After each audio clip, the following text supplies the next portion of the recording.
10:09 de la mañana, 9:09 en Canarias. O también les podría decir buenas tardes o buenas noches si este tramo lo escuchan en cualquier otro momento a través de Ser Podcast, porque ya están disciplinadamente en nuestro estudio los miembros del Comando N, Nacho Carretero y Nuño Domínguez, con quienes vamos a repasar algunos aspectos de la realidad y de la actualidad que muchas veces no es muy real, la verdad. Nacho Carretero, ¿qué tal? ¿Cómo estás? Buenos días.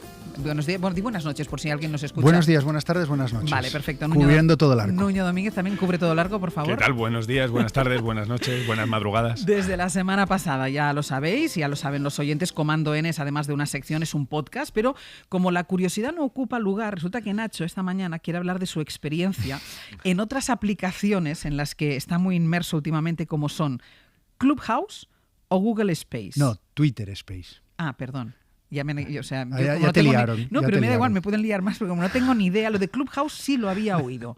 ¿Desde cuándo has entrado en esto de Clubhouse? Bueno, si cualquiera que te diga que desde cuándo entraste ahí parece claro, como... es que a mí el primer día que oí lo de Clubhouse me tuvieron que explicar que era una aplicación del móvil y que no era ninguna otra cosa. Yo me he enterado esta mañana haciendo investigación para poder hablar tú estás de algo. Peor que yo todavía. ¿Te enteraste esta mañana de Clubhouse? Esta mañana. No, pues mira, me ahí decía yo, Sergio, que soy Clubhouse, mayor... Clubhouse, digo, ¿qué es eso? ¿Qué es un garito? Es que es lo que parece. Bueno, es más o menos un garito, sí. Es una aplicación que está empezando en España. De momento solo hay, y probablemente por eso no te enteraste, Nuño, solo hay para iPhone, y porque están como en pruebas, y la idea es ampliarlo a todos los dispositivos. Y es una nueva red social por la cual pues se forman una especie de salas virtuales en las cuales charlas. Tú entras en una sala y te pones a escuchar, y si quieres participar levantas la mano y el moderador de la charla te da voz y te pones a charlar. ¿Pero charlas sobre qué temas? Sobre lo que quieras. En realidad a mí me recuerda un poco a las presentaciones de los libros, pero en virtual. Pues de repente Nuño y yo decidimos que mañana vamos a hablar sobre nuestra experiencia en la radio. Entonces anunciamos hoy en Clubhouse o en Twitter Space que mañana vamos a estar Nuño y yo a las 7 hablando en una sala sobre nuestra experiencia en la radio. Entonces la gente al día siguiente pues se mete en la sala, nos empieza a escuchar a Nuño y a mí despotricar y levanta la mano o aplaude o interviene. Y es gente que tú no conoces. Es gente que, claro, son bueno, todos los usuarios. Puede haber gente, porque puede coincidir que haya un usuario que tú conozcas, pero bueno, puede ser gente que tú no conoces. Que la mayoría no los conoces, son otros usuarios. De hecho, en Twitter Space, cuando haces una sala, pues entra mucha más gente, porque en Twitter hay un montón de usuarios. Lo que pasa es que Twitter Space sí que está muy en beta, porque todavía dan, solo algunos usuarios pueden hacer salas, pueden generar una sala, y va por lo que Twitter decida. De momento, muy poca gente. Pero está entretenido, sí. Esta mañana leía que una de las cosas de las que se habla aquí es democracia, y se habla en China, porque la censura, por lo visto, no llega a Clubhouse todavía. Entonces, creo que ya llegó, Sí, ya creo llegó. que ya vaya. entró ahí como un elefante en la cacharrería. Falsa alarma. Y tú, pero por curiosidad, ¿en qué charlas te has metido? Bueno, pues mira, yo hago... como todas las semanas o cada 2 semanas, con Kiko Llaneras, que periodista del País, y colabora también de aquí, pues charlamos de un tema que nos apetezca. Pues yo qué sé, el otro día estuvimos charlando sobre series y libros que vimos durante la pandemia. O también nos ponemos a charlar sobre pues cosas que nos hacen comprender que aún estamos en el pasado. Es decir, pues, ¿qué tecnología falta? ¿O qué imaginamos que...? Bueno, yo qué sé, cualquier tema, nos ponemos a charlar y la gente entra, se pone a escuchar, participa, etcétera. ¿Y no hay etcétera. ningún filtro para estas charlas? Lo digo porque, por ejemplo, podría haber 2 personas que se pongan a hablar haciendo apología del nazismo, haciendo apología... ¿Hay algún tipo de filtro? De momento no, que yo sepa. Y como todas las cosas que comienzan, es un poco jungla. Y yo creo que ahí falta aún todavía moderación, falta, pues eso, limitar los contenidos, pero de momento no. Por ejemplo, yo hago otra sala todas las semanas con Gonzo y con Arturo Lezcano, que le llamamos O Portiño, donde hablamos de gallegadas, y entonces ahí estamos hablando de cosas de Galicia, y tiene un éxito brutal. No preparamos nada, solo entramos ahí, nos ponemos a charlar. Pero es como si estuvierais vosotros, es verdad, es como si estuvierais los 3 amigos charlando en un bar y tuvierais espectadores en el bar. Sí, sí. Por eso digo que me recuerda un poco a una presentación de un libro, porque es como que lo anuncias, el sábado vamos a hablar sobre este tema, y vas, y entonces la gente te escucha. Bueno, yo creo que tiene un sentido, porque es el audio, todo lo que tiene que ver con audio, sí. Y esto va hermanado de la mano con el mundo podcast, está entrando, está funcionando, tiene un sentido, sobre todo en una nueva era que estamos viviendo, y de momento como muy restringida pues para juntarnos y ahí tiene sentido. Y luego porque al final la gente, todo lo que sea un poco novedoso y que desintoxique un poco los ambientes de las redes sociales, que están muy trillados, que son muy hostiles, pues se siente atraído, porque de momento no hay hostilidad. Iba a decir, aún, dale tiempo Claro. a Clubhouse. También. Probablemente, Claro. pero de momento no la hay. De momento todo el mundo va con un espíritu muy conciliador. ¿Y quién hay detrás de esta red? Es decir, ¿quiénes son los propietarios? Porque el ¿Quién hecho se de lleva que... la pasta? No, hombre, es que lo de que solo valga para Apple ya no sé si tiene conexión con eso. Pero... Clubhouse es estadounidense. Pues son unos chavales que lo intentaron con otras 2 redes sociales y no funcionaron y les salió a la tercera. En Estados Unidos pues lo está petando, la verdad. Y no sé hacia dónde va, no sé si en España lo ampliarán a Android. Y por si me diera la vena, que no me va a dar, pero por si me diera la vena de meterme en esta red social, ¿cómo sé yo cuando tienes tú la charla? Porque me llega una notificación Sí, o algo. te llega una notificación y nos seguiríamos. Supongo que me seguirías, Ángels. Bueno, no te creas, porque yo en Twitter el otro día descubrí que no sigo ni a este programa. O sea, soy un desastre. Y yo creo que en Twitter yo creo que tampoco te sigo. Ahora lo comprobaré. Yo creo que no te sigo. Me llevaré un disgusto. Sí, pues seguramente sí, Pues porque no sigo a nadie. Si nos seguimos, pues te avisaría y te diría, oye, que Nacho mañana va a hablar. Y además, pues tú, por ejemplo, que tienes mucho nombre, pues cuando alguien conocido entra en una sala y la gente ve que está Ángels Barcelona en una sala, pues eso arrastra a mucha gente. Entonces dices, qué bien. Aunque Ángels Barcelona no participe. Aunque Ángels Barcelona participe, pero a la gente le saldría que estás tú en la sala. Es para dar glamour a tus charlas. Exacto. ¿Quieres que le dé glamour a tus charlas? Para que des nivelillo. Venga, hacemos una pausa. A la vuelta vamos a charlar con el filósofo José Antonio Marina. Vamos a hablar con él de su último libro, que se titula Biografía de la Inhumanidad, que sale a la venta a partir de mañana. Y es un repaso muy interesante por la crueldad y por la sinrazón con la que lamentablemente nos comportamos de manera muy habitual, de quienes podríamos encontrarnos, por ejemplo, en una de esas charlas de Clubhouse, por ejemplo. Enseguida se lo contamos. Aquí seguimos junto a nuestro comando N con Nacho Carretero, con Nuño Domínguez, y lo hacemos en compañía de un libro, Biografía de la Inhumanidad, y de su autor, el filósofo José Antonio Marina. Es un libro que sale mañana a la venta y que viene a ser el reverso de un trabajo anterior, Biografía de la Humanidad, en la que ahora toca reflexionar a propósito de algunos de los peores y más crueles ejemplos de nuestra historia. Nacho, ¿tú tienes la percepción de que nuestro comportamiento de alguna manera es indisociable a la crueldad? Qué pregunta compleja. José Antonio Marina, ¿qué tal? Muy buenos días. Para empezar. Sí, a la primera a la frente. No, que se moje, José Antonio, que se moje. Bueno, primero de todo, el vértigo de tener que opinar sobre esto delante de un maestro como José Antonio Marina, al que yo he leído desde hace muchos años. Y tengo que decir que me da un poco de vértigo. Pero a partir de ahí, claro, yo sobre todo lo que voy a exponer es unas reflexiones para que él también nos responda. Porque claro, yo el mal siempre lo he interpretado como una idea, como un constructo humano, porque tú ves documentales o ves la naturaleza y hay una crueldad brutal. Pues ves unos leones matando a sus cachorros y dices, este león es cruel, es malo. Pero en realidad no lo es que nosotros decimos que eso está mal. Si una persona mata a sus hijos es mala. Entonces yo me pregunto si en realidad el mal o la maldad o la crueldad es una idea que nosotros hemos generado para mejorar nuestra convivencia, pero en ese caso siempre va a haber algo malo. Cosas que nosotros ahora no sabemos que están mal o no consideramos que están mal, dentro de 100 o 200 años, pues sí que las consideraremos que están mal. Entonces yo no sé, o pongo en duda que el mal exista como tal, una idea como algo tangible, y sí como algo que nos hemos creado nosotros, una escala moral, pues para mejorar nuestra convivencia. José Antonio, rebátele. ¿O no? No lo sé. Bueno, lo primero, una cosa es la ferocidad, que es lo que vemos en los animales, y otra cosa es la crueldad, que tiene una característica muy especial, que es no hacer daño, sino disfrutar haciendo el daño. Y es esa especie de plus de afectividad negativa lo que hace que la crueldad sea realmente tan abismal. Es decir, pero ¿cómo es posible que se dé esto? Entonces, lo que dices, tienes razón en un sentido. Lo que llamamos nosotros mal moral, que sí se contravienen a ciertas normas, eso sí se ha ido generando a través de la experiencia histórica de la humanidad, que por eso la primera parte del libro está cómo hemos llegado a un estándar de moralidad que es el más alto que hemos tenido nunca. De manera que efectivamente hemos progresado. Y hemos progresado en muchas dimensiones, en todas las que podamos medir. En esperanza de vida, en niños, en la cantidad de niños que mueren al nacer, madres que mueren al dar a luz, el número de personas que reciben educación, incluso la violencia es ahora porcentualmente menor que en ninguna otra especie de la humanidad. Bueno, y sin embargo, ¿por qué de repente hay una especie de colapsos en que todo lo que hemos construido se deshace? Es decir, se derrumba todo.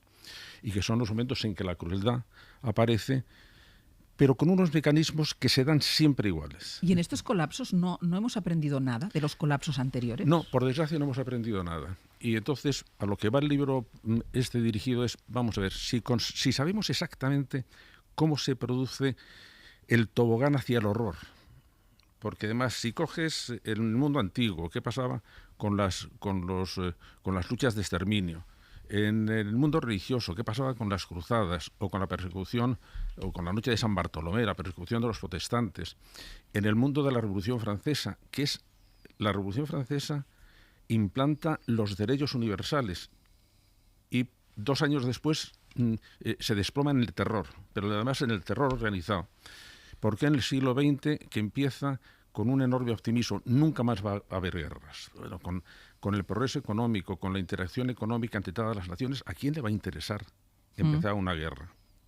En el año 14 empieza la más terrible. Pero mientras tanto ha habido genocidios, ha habido deportaciones en masa, ha habido 2 hambrunas gigantescas políticamente dirigidas, la de la Rusia de Stalin en Ucrania y la de China con Mao Zedong. ¿Pero qué nos pasa? ¿Pero qué nos pasa? ¿Cuál es el mecanismo de esta locura? Puede tener un sentido evolutivo la crueldad. Puede ser que, como ha sido un comportamiento repetido desde que el ser humano tenga algún sentido. No, yo te voy a decir, los mecanismos de la crueldad, no conviene decir la crueldad es siempre la misma. Es decir, hay distintos, por eso dedico un capítulo a decir, vamos a ver qué tipos de crueldad hay.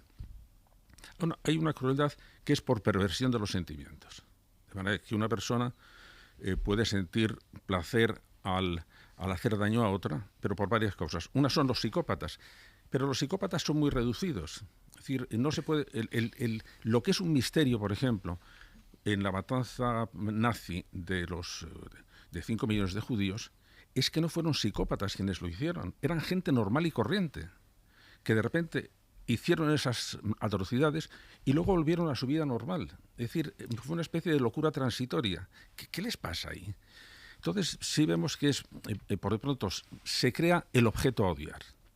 Y cuando tú creas el objeto a odiar, y eso se hace por una propaganda, que hay que tener mucho cuidado, acabas por deshumanizar a la otra persona. Y en el momento que la has deshumanizado, bueno, aquello es una labor casi de desratización. Ha perdido el carácter humano. A mí me impresionó mucho una vez que un asesino de ETA, cuando le dijeron, pero bueno, pues, es que usted acaba de matar a una persona, dijo, no, yo no he matado a una persona, he matado a un empresario. Y vamos a ver, si empezamos así, si empezamos a decir, yo respeto a la persona, pero no respeto a los judíos porque no son personas, o no respeto a los cristianos, o no respeto a los musulmanes, no. Entonces, ese es un proceso que es que ahora conocemos muy bien cómo se da. Y en esta responsabilidad de no aprendizaje, del qué pasa, esta pregunta que tú te formulabas, ¿qué pasa?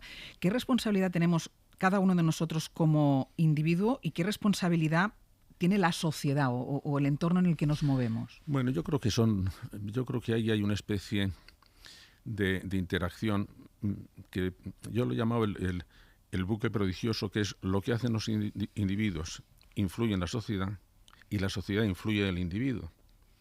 De manera que en este momento estamos viendo, por ejemplo, cómo estamos perdiendo radicalmente, pero incluso en las grandes universidades americanas, acabo de leer un libro sobre ello, estamos perdiendo el sentido crítico. No quiero enterarme de lo que es la verdad. Acudo a los medios de comunicación que me dan la razón. Y entonces ese proceso de que me den la razón hace que cada vez, para darte más la razón, voy a exagerar todavía más los hechos y se producen unos fenómenos de desarme intelectual y de desarme afectivo. ¿Y esto ha pasado en otras épocas? Estoy absolutamente de acuerdo en esto que estás diciendo, ¿eh? No busco la verdad, busco solo, me informo con aquel que ratifica la idea que yo tengo. ¿Esto es algo que ha pasado en la historia periódicamente o estamos en un momento ahora diferente? Ha pasado siempre, pero estamos en un momento diferente, Ángels, que además no nos esperábamos. Te voy a poner un ejemplo. Una de las cosas que yo estudio es que, como decías tú, precisamente por un proceso evolutivo, nuestra especie ha fomentado siempre la obediencia. Porque la obediencia es lo que hacía que las normas fueran eficaces y que la colaboración fuera eficaz. Es decir, para evitar los movimientos de agresividad, necesitamos que la gente sea obediente a las normas. Y eso sí, viene de muy lejos, viene de cuando dejamos de ser unas bandas cazadoras y recolectoras, empezamos a vivir en una ciudad, pero eso es hace 10.000 años antes de nuestra era, es muy reciente, porque llevamos 2 millones de años dando la lata aquí en el planeta. Entonces, durante muchos años, la obediencia era la principal virtud, tanto desde el punto de vista religioso como desde el punto de vista político. Pero claro, llega la Revolución Francesa y la Revolución Americana y la Ilustración. Y entonces, cuando Kant dice, hemos llegado a la mayoría de edad, la humanidad ha llegado a la mayoría de edad porque se va a liberar de la tutela. De manera que ya no vamos a creer el argumento de autoridad, vamos a pensar por nosotros. Y pensamos que eso iba a cuajar. Y de repente eso nos damos cuenta de que es muy frágil. Y ahora el cambio que ha habido, Ángels, es que los procesos de adoctrinamiento, los procesos de propaganda, los procesos de dirección del deseo están muy sofisticados y hay las redes sociales y en general Internet nos ha jugado una mala pasada. Los grandes fundadores de Internet, que eran archiliberales, por fin, como vamos a tener toda la información al alcance de un clic, no nos van a engañar. Y ahora resulta que las redes son el mecanismo de adoctrinamiento más potente que ha existido nunca. Una cosa interesante es de dónde viene el mal o por qué la gente normal llega en un momento dado a hacer el mal, porque bueno, sí que hablamos de la psicopatía, de un trauma que desemboca en violencia luego, pero esa gente normal, que ahora lo vemos por ejemplo con el yihadismo, ¿no? Con los terroristas yihadistas que son pues chavales normales que de repente decididos a cometer un atentado. Si ese mal al final... También yo por mi experiencia, cuando estuve trabajando en Ruanda con el genocidio, etcétera, etcétera, casi siempre la conclusión es que el mal de la gente normal es por miedo, por supervivencia, por seguir la corriente a la mayoría y sobrevivir. Sí, hay dos grandes movimientos afectivos, porque en el fondo de todo esto lo que están son pasiones tremendas. Cuidado, que las pasiones son muy fáciles de despertar y después muy difíciles de controlar. De manera que hay que empezar. Entonces, en Ruanda había dos cosas, que son los dos grandes mecanismos hacia la crueldad. Uno es el miedo y otro es el odio. No son exactamente iguales. Yo puedo odiar a una persona y no temerla, o puedo odiar a la persona a la que temo. Pero esa conjunción de voy a despertar el miedo a una persona o a un grupo y voy a despertar el odio a ese grupo, con mucha facilidad converge. Eso, quien es un ejemplo, porque se hizo muy sistemáticamente, por gente muy lista y utilizando todos los medios educativos y propagandistas al alcance del Estado, fue el sistema nazi. El sistema nazi, respecto de los judíos, por una parte, lo que tenía que demostrar, lo que tenía que fomentar era el odio a ese grupo, y por otra parte, el miedo a ese grupo.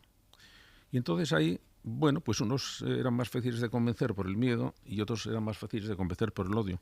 Pero este proceso de adoctrinamiento afectivo es terrible y cuidado, que todos intentamos hacerlo y que una parte de las polarizaciones políticas que estamos viviendo están insistiendo en una especie de respuesta emocional muy peligrosa. Claro, es que yo quería preguntarte por eso, porque tú has dicho lo de las pasiones, que son fáciles de despertar y difíciles de controlar, y es evidente que ahora la élite política, o las clases políticas o los políticos apelan a las emociones constantemente. En todos sus discursos, más que a la gestión, más que a los problemas, es una apelación constante a las emociones. ¿Qué responsabilidad tienen ellos? Tienen mucha responsabilidad. Mira, acaba de aparecer un libro que yo recomiendo a nuestros oyentes porque está hecho por dos grandes juristas, uno de ellos muy conocido, que es Antonio Garrigues, que se llama El derecho a no ser engañado. Entonces, lo que reclama es que deberíamos introducir dentro de la legislación, incluso de los derechos humanos, el derecho de las personas que tienen poder político no pueden engañar a sus ciudadanos y se les puede reclamar por ello. De manera que tenemos que ponernos en serio respecto de esto. Pero hay, Ángels, estamos en un momento desde el punto de vista filosófico muy curioso, porque desde muchos puntos de vista, que van desde el feminismo radical hasta el posmodernismo, hay una especie de licuación de la verdad. ¿No miras esto? El dogma del posmodernismo. La verdad la verdad es la afirmación del triunfador. No, mire usted, la verdad va por otro lado. Y es precisamente porque la verdad es independiente del poder, porque se puede ir contra el poder, se puede justificar una acción contra el poder. Pero en la noche del absoluto todos los gatos son pardos. Entonces nos hemos metido en un asunto de decir, bueno, si esto da igual, si da lo mismo, la posverdad. El que apareciera, y ya debió ser en el 2008, que apareciera el término de posverdad y que se haya ido consolidando, claro, es muy grave para la salud social, muy grave. ¿Y tú crees que nuestra sociedad ahora es más vulnerable a este tipo de racionalizaciones Sin duda. de la crueldad que antes? Sin duda. O sea, ¿tú crees que la gente está Sin menos duda. formada que antes para...? Ha perdido el interés por el sentido crítico. la capacidad crítica. La capacidad crítica, porque eso parece una antigualla y porque es costosa. Mira, hay Bueno, ¿y por qué no se enseña en las escuelas, no? Bueno, es que las escuelas... mira, cuando medimos el efecto escuela, es decir, la influencia estricta que tiene la escuela, incluso en el éxito o en el fracaso educativo, no pasa del 40%. El resto, que es la procedencia socioeconómica de los alumnos y el entorno en que se mueven los alumnos. Y en este momento el entorno de las redes es más potente que la escuela. Pero ¿no crees que también es que vivimos una época en la que los canales de información se han multiplicado, el bombardeo de información y el estímulo informativo es tan enorme que se puede convertir en contraproducente? Claro. No sé si a lo mejor generacionalmente tenemos menos sentido crítico. Yo pienso, o quiero ser optimista y pienso que no, cada vez hay más formación, lo que pasa que también es más apabullante la información. Sí, bueno, vamos a ver, porque tampoco me pasa lo mismo cuando me dicen, ¿qué mal está la escuela española? Sí, está mal, pero es la mejor que hemos tenido. Sí. Claro. Eso es. O sea, que vamos a medir las cosas. Claro, cuando apareció la televisión, ¡qué barbaridad! La televisión. La gente se pasa 4 horas en la televisión, pero bueno, oye, es que antes no se pasaban 4 horas en la televisión. ¿Pero tú crees que se dedicaban a leer los clásicos griegos? Claro. Pues no, se estaban en la cocina del pueblo, Sí, pues criticando al vecino. sí. De manera que, en cierto sentido, la televisión fue una apertura de horizontes. Y esto lo mismo. Lo único que pasa es que estamos cayendo en una especie de ingenuidad, que es lo que hacen todas las redes sociales es intentar glorificar la opinión personal. Es decir, me interesa mucho su opinión personal. Y su opinión personal es la repanocha. Lo más. Lo más. Claro. Cuando yo pregunto a mis alumnos de posgrado de filosofía, vamos a ver, decirme esto, ¿todas las opiniones son respetables? Me dicen, sí. ¿Cómo? No. Todas las personas que opinan son respetables. Las opiniones pueden ser imbéciles, pueden ser agresivas, pueden ser crueles, pueden ser falsas. No. Las opiniones, en cuanto a opiniones, no valen nada. A mis alumnos más pequeñitos les pregunto, mira, cuando os digan una cosa, me parece que ahí se resuelve toda la educación para el pensamiento crítico. Cuando te digan una cosa, pregunta, ¿y tú cómo lo sabes? Y cállate. Espera, a ver qué pasa. ¿Y quién lo dice también? Que caigan ¿no? por su Porque propio peso, ¿no? Claro, pero esto yo no solo se lo preguntaría a los más pequeñitos. Hombre, claro. Yo lo iría preguntando. Claro. José Antonio Marina, Biografía de la inhumanidad, Historia de la crueldad, la sinrazón y la insensibilidad humanas, publicado por Ariel. Muchísimas gracias, como siempre. Únicamente, Ángel, que Dime. aunque es un libro que cuenta las crueldades, da una visión optimista. Es decir, conocemos los mecanismos y, por lo tanto, si no los ponemos en práctica es porque no nos interesa lo suficiente. ¿Te sigue gustando mucho la terraza de la SER? Hombre, siempre estoy diciendo, me la podéis alquilar. No venía aquí a vivir. ¿Te parece? José Antonio Marina, muchísimas gracias. Gracias a vosotros. Un beso. En la cadena SER. Hoy por hoy. Àngels Barceló. Vamos a adentrarnos ahora en territorio de Nuño Domínguez, también con Nacho Carretero. Ahora el Con adopta... Nacho Carretero, que está aquí con el móvil en Twitter y no me sigue Àngels Barceló en Twitter. No te sigo. No me sigue. Yo ni lo he mirado porque estoy seguro que tampoco. O sea que, Pues no, pero prefiero no. Pero ¿sabes qué pasa? Yo espero que no te llevarme siga a mal ti. trago. Porque ya si no, ya Ostras, es... imagínate que ya ahora es la sigo, puntilla. ahora sigo a Nuño. Me Yo matas. esta mañana he puesto un tuit y etiquetándola para ver si... No, yo sí me etiquetáis, pues que el otro día, para que no penséis que os hago de menos, Fernando Neira, el música, Sí, los sí, viernes, también el otro día se dio cuenta de que no le seguía. No, es un abandono Pepe Rubio, absoluto. el gran Pepe Rubio, tampoco le sigo. Soy un poco despistada en estas cosas. Voy a ponerte tweets a partir de ahora. Como... Pero etiquétame. Sí. Bueno, Da luego igual, cuando ¿no? acabe No me pondré a seguirás. seguiros. Venga, Nuño, hay varias cuestiones sobre la mesa. Una de ellas con la que quiero empezar es la referente a las reinfecciones. Según una investigación de The Lancet, la mayor parte de la gente que se está reinfectando es gente mayor. Sí, es decir, los mayores parecen tener un poco más de riesgo a la hora de reinfectarse, es decir, su inmunidad baja un poquito más y pueden ser más vulnerables a la reinfección. Esto viene de un estudio que han hecho en Dinamarca, donde las PCR son gratis y han hecho PCRs a un elevado porcentaje de la población y han podido ver que las reinfecciones son rarísimas, solo se reinfecta el 0,65% de la gente, pero en mayores hay un poco más de posibilidades de reinfectarse. Y esto es importante sobre todo por las nuevas variantes, es decir, si las nuevas variantes reinfectan, pues y especialmente a las personas mayores, pues podría haber más, les podrían suponer un riesgo adicional si no están vacunados, por ejemplo. El tema de la reinfección es una de las muchas dudas que nos va generando. De vez en cuando tenemos que hacer así como vamos a parar un momento, vamos a poner el contador a cero otra vez, todas las dudas que nos sigue generando, bueno, no solo a nosotros, también evidentemente a los científicos, todas las dudas que sigue generando el coronavirus, y hemos invitado a África González, que es catedrática de Inmunología de la Universidad de Vigo, presidenta hasta el año pasado de la Sociedad Española de Inmunología. África, ¿qué tal? ¿Cómo estás? Hola, ¿qué tal? Muy bien. ¿Sí? ¿Bien? ¿De salud bien? Que eso es lo importante. Una persona con anticuerpos del virus no puede reinfectarse, pero ¿en qué momento puede darse la reinfección? Se puede reinfectar, pero en una proporción muy, muy baja, que es lo que comentaba Nuño. Pero lo importante es la edad. Lo que se ha visto es que las personas mayores de 65 años, su sistema inmunitario está ya un poco deteriorado, se conoce como inmunosenescencia, y tienen un sistema inmune que no les protege completamente. Se han hecho varios estudios, el que ha comentado Nuño en Dinamarca, pero también ha habido otros estudios en Estados Unidos, también en Qatar, en otros sitios, y lo que se observa es que claramente hay que vacunar. Sabéis que se comenta que las personas que ya se infectaron se deben de vacunar pasados 6 meses, porque los anticuerpos están durante ese tiempo, y pasados esos 6 meses deben de recibir una sola dosis si son menores de 55 años. Si son mayores, deben recibir las dos. Sí.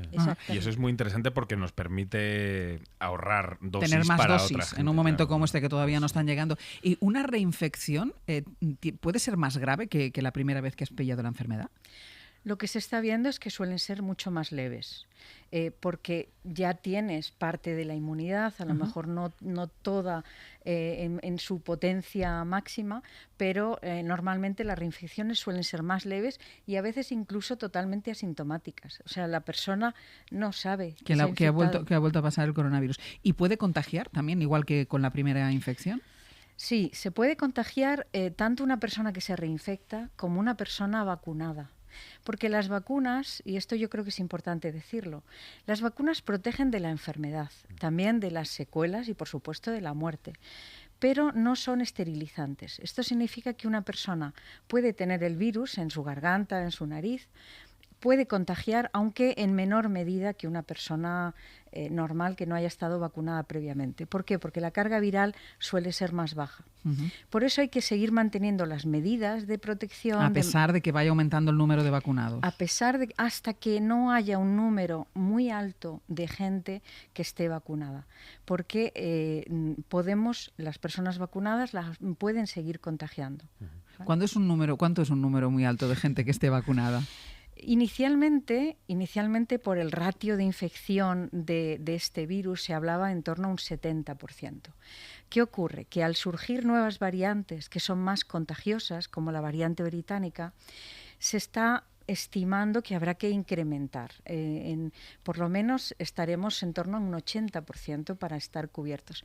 En Estados Unidos, el doctor Anthony Fauci, ¿sí?, que es un inmunólogo que ha sido pues el que está hablando con los presidentes, pues inicialmente... Bueno, sobre todo con el último, con el anterior no hablaba mucho. Con el anterior no hablaba mucho, pero cada charla que da va incrementando el porcentaje de personas. Lo que se quiere es tener a la mayor parte de la población. Sabéis que las vacunas ahora en principio no se pueden poner ni en niños ni en adolescentes, porque no se han estudiado en ese grupo, pero ya se están ahora estudiando en niños y seguramente que en cuestión de unos meses es muy posible que se apruebe también para utilizarlo en niños. La otra gran incógnita, Nuño, los asintomáticos. Nos hemos cansado de hablar de los asintomáticos. Los asintomáticos, sí. Y ¿cuánta gente es asintomática? ¿Cuánta Claro, gente hay allá afuera que ha pasado el virus, la infección y no lo sabe? Claro, pero eso Es una cómo se pregunta que puede nos hemos hecho todos, claro, ¿no? ¿cómo se puede saber? Más allá de aquellos test que hicieron periódicamente, ¿cómo se puede saber? Pues la verdad es que es difícil, es difícil. Hay varios estudios que se han hecho, o por una parte, o a personas que les han hecho PCRs y les han preguntado, y si son PCRs positivas, les han preguntado, ¿y usted ha tenido síntomas? ¿No? Y lo que pasa es que a veces se lo preguntan pasado un tiempo, y a veces las preguntas que les hacen es, ¿ha tenido usted fiebre, dificultad respiratoria? Y a lo mejor no han preguntado, pues, ¿tuvo usted diarrea, cansancio? Y a lo mejor ya no se acuerdan. Entonces, a veces es difícil, y muchas veces cuando se miran los artículos, es difícil comparar unos con otros. Pero bueno, los estudios en general muestran que nuestro sistema inmunitario está ahí y es potente. Y entre un 80 y un 85% las personas son o asintomáticas o con síntomas muy leves. De esto que digo, pues cansancio, pues sensación de a lo mejor pérdida de olfato, diarreas, pequeños síntomas. Puede haber en torno a un 15% ya de personas que ya desarrollan cuadros más moderados y solamente un 5% de personas críticas. Entonces, esto es muy buena noticia. El sistema inmunitario funciona en la mayor parte de la gente. Y este sistema inmunitario, puede hacer también que haya gente que sea o que tenga más facilidad para contagiarse y gente que no tenga tanta facilidad. Eso depende del sistema inmunitario de cada uno. Sí, y el sistema inmunitario de cada uno tiene muchos componentes. Uno, que es lo que hemos comentado, la edad. Sí. La edad avanzada es uno de los factores más críticos para esta enfermedad. También se ha visto el sexo. Los hombres se parecido a las mujeres, pero la infección suele ser más grave y hay mayor muerte en hombres. También factores genéticos. Puede haber enfermedades de base, inmunodeficiencias, y de hecho se han estudiado algunos casos pues, de hermanos que han fallecido porque tienen algún defecto genético del sistema inmunitario. Y luego también cómo esté el organismo en su conjunto, si hacemos deporte que sea moderado, una nutrición adecuada. Olvidémonos de los alimentos superfuncionales y de los superalimentos. No, un organismo sano va a tener un sistema inmunitario sano. Ejercicio moderado, una nutrición adecuada, dormir bien, poco estrés. Bueno, pues todo lo que... Ahora mismo me acabas de hundir. No nos está definiendo. ¿Querías preguntar algo? No, yo iba a decir eso, que no sé hasta qué punto el tema de los asintomáticos es la parte de que está debajo del mar del iceberg. Es decir, hasta qué punto ellos han sido los que han estado propagando el virus sin realmente tener síntomas, pero tienen algo de virus y lo pueden pasar, o por el contrario tienen poco virus en las vías respiratorias, con lo cual son menos contagiosos. Pues yo creo que uno de los problemas que hubo es cuando China inicialmente habló de la pandemia, hablaba siempre, si recordáis, de que la persona tenía que tener fiebre y dificultad respiratoria. Y ese ha sido uno de los mayores problemas, a mi manera de ver, de la extensión de la pandemia. Se minusvaloró muchísimo las personas asintomáticas. Y ese ha sido uno de los problemas, porque estas personas pueden contagiar, la carga viral es parecida, podría ser un poco menor en algunos casos, que en los casos graves sí que tienen mayor carga viral, pero claramente se está viendo que de las personas con PCR positiva, el 80% de ellos no tenían síntomas. Pero ¿esto cómo se puede controlar? Haciendo pruebas a todo el mundo, prácticamente todos los días. Claro, lo que habría que hacer es esto, el aislar cuando conocemos a una persona positiva, aislar rápidamente a esa persona. ¿Qué pasa? Que cuando ya se ha extendido a nivel comunitario ese confinamiento y el búsqueda el rastrear a los contactos cada vez se va haciendo menor. Pero sí, la manera sería buscar lo más posible. Bueno, ahora vacunar. Sí. Ahora es que no hay nada más importante. Que, por cierto, ¿todas las dudas que genera la vacuna de AstraZeneca son fundadas? A mí me parece bien que cuando surge una alerta, que la Agencia Europea, con su sistema de farmacovigilancia posterior, temporalmente algunos países lo paralizaron, como España, se analice yo creo que eso nos da seguridad, porque han visto qué es lo que está pasando, han visto que no hay una relación causal, que los casos que se han detectado de trombosis venosas son muy raras, pueden incluirlo en el prospecto. Y claramente el beneficio que tienen las vacunas con respecto a los riesgos es muy superior el beneficio que los riesgos que son mínimos. Y también tenemos que tener en cuenta que la población general se enferma. Claro. Claro, es que yo creo que el problema aquí es que estamos haciendo un seguimiento en directo de los efectos. O sea, yo no sé si hiciéramos un seguimiento en directo de los efectos de la vacuna de la gripe, por poner una vacuna, que no lo sé. No sé si nos encontraríamos también con casos de reacciones adversas. Claro, el problema siempre tienes que comparar cuáles son las enfermedades que habitualmente tiene la gente con respecto a las que están teniendo entre las personas vacunadas. Y lo que se ve, pues que hay personas con trombosis, personas con parálisis facial, como la que yo tuve el año pasado, que si me hubiera vacunado ahora, dirían a lo la mejor, vacuna. Claro, hubiera dicho la vacuna, y no. Hay que intentar disociar. Hay veces que hay asociación temporal y otras veces, si verdaderamente está causado, pues es igual que muchos fármacos que ponen en el prospecto, pues produce, por ejemplo, los anticonceptivos producen trombos, la aspirina puede producir hemorragias digestivas, cualquier fármaco que miréis el prospecto, que no mucha te lo tomas. gente Sí, no te lo tomarías. No te lo tomarías. Bueno, pues las vacunas es el procedimiento médico más seguro.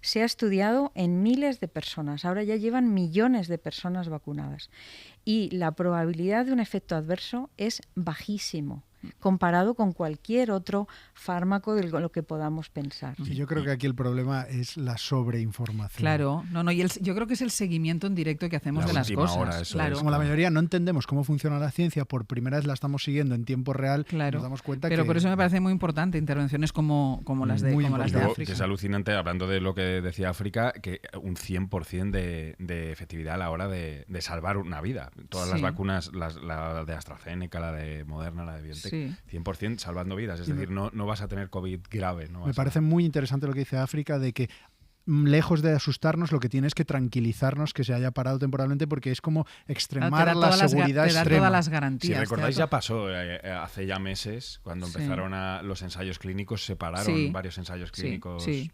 Yo sé que somos todos unos ansias, que la sociedad está muy ansiosa, pero es lógico, tú le pones un tiempo en el calendario, decir, a partir de aquí yo creo que esto vamos a estar mucho mejor de lo que estamos ahora.